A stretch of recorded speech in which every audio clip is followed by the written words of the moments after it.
Arthur Vorys graduated from the Columbus Academy in 1941 during the midst of the Second World War.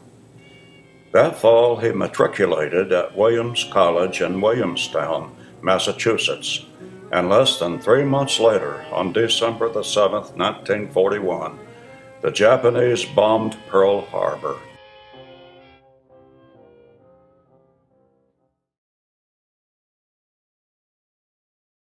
When deciding between military branches, Art wanted to be in what he thought was the toughest one, so he joined the Marines. The summer after his college freshman year, when he was only 19 years old, Art set off for boot camp at Parris Island, South Carolina. There, he was trained in marksmanship, field maintenance of weapons, hand-to-hand combat, physical fitness, first aid, and basic survival techniques. Dartmouth College housed one of the few Marine Corps officer candidate schools, so Arthur spent his sophomore year there in Hanover, New Hampshire. He took military classes and drilled with the other officer candidates on the college green in the middle of campus. He also played football, wrestled, and ran track.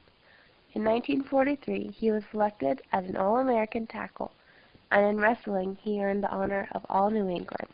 In the summer of 1944, after graduation from Dartmouth's OCS, Art was stationed at Camp Lejeune, North Carolina, the largest Marine Corps base on the East Coast. Soon thereafter, he received his orders to ship out from San Diego for action in the Pacific Theater as a second lieutenant in the Marines' 5th Regiment, the most highly decorated regiment in the armed forces. For 6 long weeks, Art and 400 other soldiers, in addition to the ship's crew, were crowded on the USS LST 651, an amphibious vessel designed to land battle-ready tanks, troops, and supplies directly onto enemy shores. They were combat-loaded and headed for the Oki Blitz. As Art once wrote, "It was crowded and miserable. We slept topside. When it rained, we got wet. When green water broke over the bow, we got wet. When it was clear, there was no shade. When it was cloudy and windy, there was no place to get warm." On that ship, Art met Jack Jean French, whom everyone naturally called Frenchy. Frenchy was reputed to be the best machine gun man in the regiment, and he and Art soon became fast friends. Finally, in the spring of 1945, they hit Okinawa, one small island among the many in the Pacific over which the U.S. military forces island-hopped toward their ultimate destination, Japan. On Okinawa, U.S. forces fought to overtake an enemy who had spent months fortifying its encampments and who utilized a complex maze of natural caves for surprise attacks and retreats. Together, Art and Frenchy endured 35 days of brutal combat in the Battle of Okinawa. By day, in blistering sunshine or torrential downpours, they would forge ahead, helping to take the island foot by foot, hill by hill. At night, they hunkered down in foxholes, fighting when they had to, sleeping when they could, and otherwise watching the show, a dazzling display of deafening start tracers and anti-aircraft artillery thrown up by the fleet of American ships offshore at attacking enemy aircraft. Art remembers one memorable night when the show was going on all around them.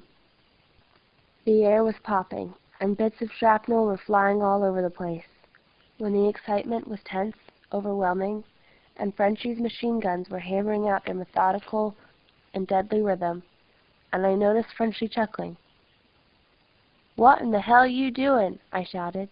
That was Frenchy and Art, covering for each other, fighting for their lives, and trying to keep in good spirits in what truly was a hell on earth. Then came the early morning hours of May 5th, 1945. Art had had a funny feeling all the prior day. He knew something was going to happen. Frenchy did too. and said to Art very suddenly, "Tomorrow's my day, Art." The two friends were hunkered down in their foxhole, mortar shells bursting all around them, fighting literally for their lives. At 4:35 a.m., a mortar shell landed on Frenchie, killing him instantly. Art caught the brunt of the mortar's shrapnel face on, blinding him completely for weeks, and causing him permanently to suffer the loss of sight in one eye. Frenchie and Art were lying against each other. It was a small foxhole. One lived, one died. Their platoon was completely wiped out. In the end, the Battle of Okinawa would claim over 250,000 combatant and civilian lives. After a long recuperation, Art finished college at Williams and earned his J.D. from the Ohio State University College of Law. 65 years later, he has retired from a successful career as a lawyer and community leader in Columbus. He lives with his family on property outside of Gahanna that he first moved onto as a boy in 1937.